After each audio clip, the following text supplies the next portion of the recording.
அண்ணனை மத்தியானம் சாப்பிட வர சொல்லி போன் பண்ணி பேசலாம். ஸ்பீக்கர்ல போடுங்க.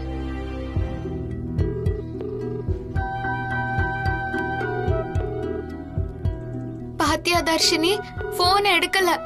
நான் தான் சொன்னேன்ல, வேம்பு சாருக்கு ரொம்ப கோவம், அவர் எடுக்கவே மாட்டாரு.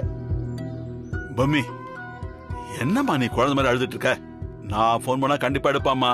வை, நான் பண்றேன்.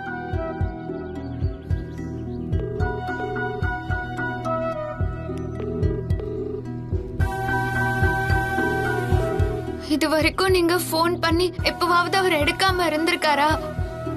ரொம்ப கோவத்துல இருக்காருன்னு நினைக்கிறேன். பொம்மி, அப்படி இல்லம்மா. நீ இந்த போட்டியில ஜெயிச்சுடுவேன்னு ரொம்ப நம்பிக்கையோட இருந்திருப்பாம்மா. அதான் நீ தோத்ததுமே அவன் தானே தோத்தது மாதிரி ஃபீல் பண்ணிட்டான். அதை தாங்கிக்க முடியாம தான் இப்படி கோவப்பட்டு போயிட்டாம்மா. இந்த பாரு, கண்டிப்பா கொஞ்ச நேரம் கழிச்சு சமாதானமாயி திரும்ப வருவான். வருவாரா? அட, இங்க வராம அவன் எங்க போயிட போறான்? கண்டிப்பா அவன் இங்கதான் வருவான். எதுக்காக நீ பயப்படுற பொம்மி? நீ பயப்படுறது இல்லாம இவங்க எல்லாரையும் வேற பயமுறுத்திட்டு இருக்க. இத பாரு, சித்தார்த் முன்ன மாதிரி எல்லாம் கிடையாது. அவனை நீ ரொம்ப மாத்திருக்க. உன் வேம்பு சார பத்தி நாங்க உனக்கு சொல்லி தரணுமா? இந்த பாரு பொம்மி, அஞ்சல சொல்றது ரொம்ப சரி. முதல்ல அவன் இதுலயும் ஒட்டாம தான் இருந்தான். இப்ப குடும்பஸ்தன் ஆயிட்டானே. உனக்கு தாலி கட்டி முழுக்க முழுக்க உனக்கு புருஷனா வாழ ஆரம்பிச்சுட்டான். எப்படி உன்னை விட்டு போவான்? ஐயோ கடவுளே, பிள்ளையாரப்பா, நாங்களே நடிச்சிட்டு இருக்கோங்கிறது தெரியாம வேம்பு சார் வந்துருவாருன்னு எல்லாரும் பேசிட்டு இருக்காங்க. நான் இவங்களுக்கு எப்படி சொல்லி புரிய வைக்கிறது? இங்க பாரு பொம்மி, அதான் தாத்தா பாட்டி எல்லாம் சொல்றாங்கல்ல, சித்தார்த் கண்டிப்பா வந்துருவாரு. நீ போய் ரெஸ்ட் எடு போ.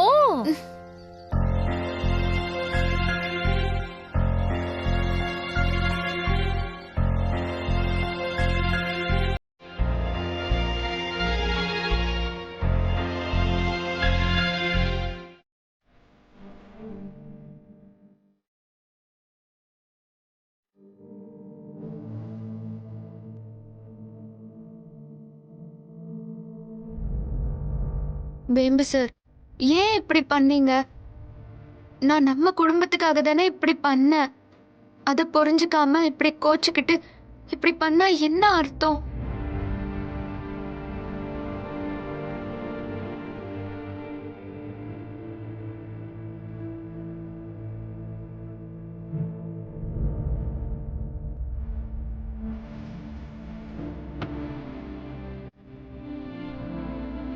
அத்தை, அஞ்சலி ஸ்வீட்ஸுங்கிறது நீங்க போட்ட விதை. தாத்தா உருவாக்குன பெரிய சாம்ராஜ்யம். அப்படிப்பட்ட அஞ்சலி ஸ்வீட்ஸ் தோத்து போனா அதை உங்களால சந்தோஷமா ஏத்துக்க முடியுமா?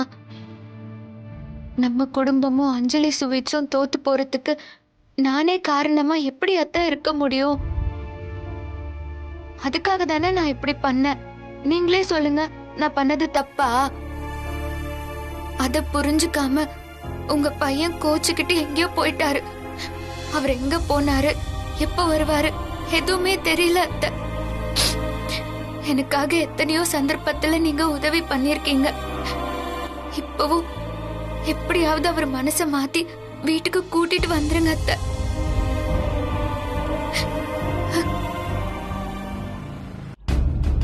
ரெண்டாவது பரிசு திருமதி பொம்மி சித்தார்த். எல்லாரும் கிளாப் பண்ணுங்க.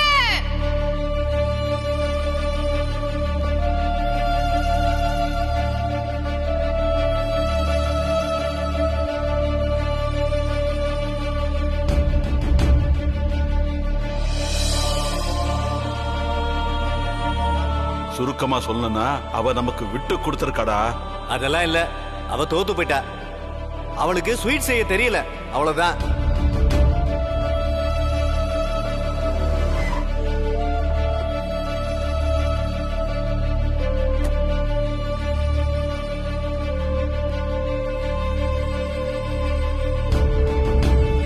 Siddharth, Aman, I'm all right now.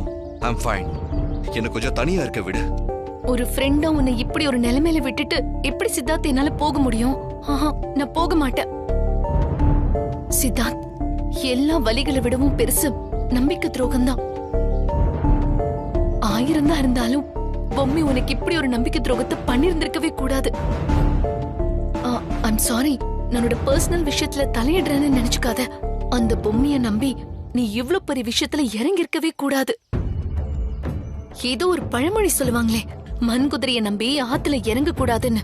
அந்த மாதிரி கதை ஆயிடுச்சு. ஆமா சித், அவ என்னைக்கு ஒண்ணு பெருசா நினைச்சிருக்கா? அவளுக்கு எப்பவுமே அந்த வீட்ல இருக்கிற மத்தவங்க தான் முக்கியம். அவ உன்னதானே முக்கியமா நினைக்கணும். இல்ல தமன், அவ வேற யாருக்கோ பண்ணல, என் ஃபேமிலிக்காக தானே பண்ணிருக்கா. எப்படி பேசினான்னு அவளை விட்டு கொடுக்காம பேசுறான் பாரு.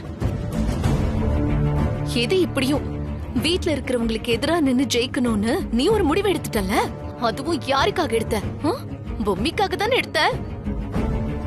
அப்படி இருக்கும்போது அவ உன்னை மதிக்காம உன் பேச்ச மீறி முதல் பரிசை உங்க தாத்தாக்கு விட்டு கொடுத்தது ரொம்ப ரொம்ப தப்பு சித். கரெக்ட் தான். நீயே சொல்லு, சப்போஸ் பொம்மி இடத்துல நான் இருந்திருந்தனா இப்படி நான் உன்னை விட்டு கொடுத்திருப்பனா?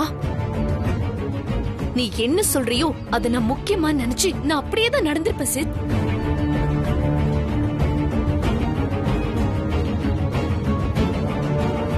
உண்மை சொல்லணும்னா பொம்மிக்கு உன்ன மாதிரி ஒருத்தரோட வேல்யூ புரியவே இல்ல.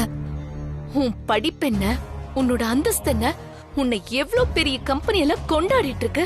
ஆனா அதெல்லாம் ஒதுக்கி வச்சுட்டு பொம்மிய ஜெயிக்க வைக்கிறேன்னு அவளுக்கு முக்கியத்துவம் கொடுத்து அவ பின்னாடி போனதை எதையுமே அவ புரிஞ்சுக்கல. ஏதோ அவளுக்கு தான் எல்லாம் தெரிஞ்ச மாதிரி அவ நடந்துக்கிறா. இது உனக்கு எவ்வளவு பெரிய அசிங்கம் சித்.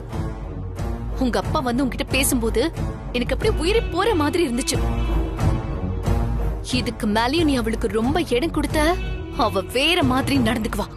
பிளீஸ் சித், உன்னோட சுயமரியாதையை தக்க வச்சுக்கணும்னா நீ கொஞ்சம் யோசிச்சு முடிவெடு சித். இது அத்தனையும் நான் வேற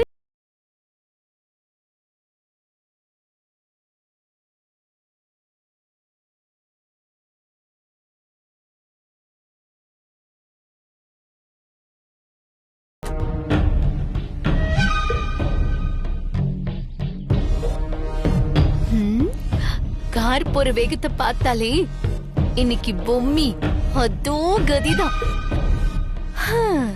நிஜமாவே எனக்கு இன்னைக்கு தான் தீபாவளி. உன் வாழ்க்கையில 10,000 வாலாவ கொளுத்தி போட்டிருக்கேன். அது எப்படி வெடிக்குதுன்னு மட்டும் பாரு.